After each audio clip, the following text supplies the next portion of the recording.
So you want to change your health. You want to make a significant shift in what's going on in your life. Maybe it's weight loss.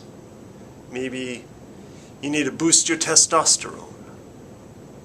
Whatever the situation is with you, the first step is knowing the why to your what. Okay? So the what is that goal. I want to boost my testosterone. Well, why? Now this is an exercise that a lot of people have used time and time again, and the reason is the why is the motivator. Unless you figure out the why, you're not going to do the what. You don't care about the when and the how unless you really connect with the why. So the why is what touches you emotionally. You're going to ask yourself why and why and why over and over again until you really feel like you've gotten to the root of that question. Why do I want to lose 100 pounds? Well, many people have tons of reasons why, aches and pains, and it feels awful. They got rejection from peers, whatever. But it's not about the weight, it's about the why. It's about what that makes you feel like that's important. And the reason why you need to connect with that why emotionally is because that is your motivator.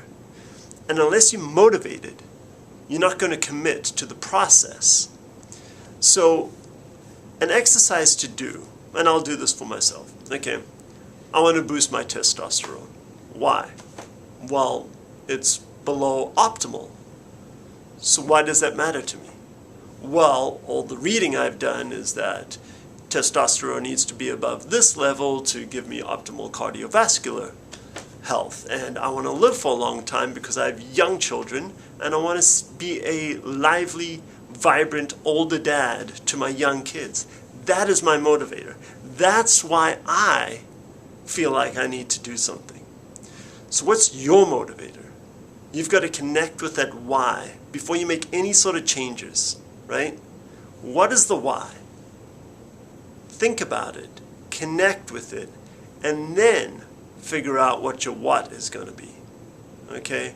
Really dial into that what. And then you know when and how and all that other kind of stuff, which I'll address at a later date. But I really want people to think about the why. And when I'm starting to work with someone, if they don't have a good why, I'm pretty sure that we're not going to have success. And that's unfortunate. Figure out your why.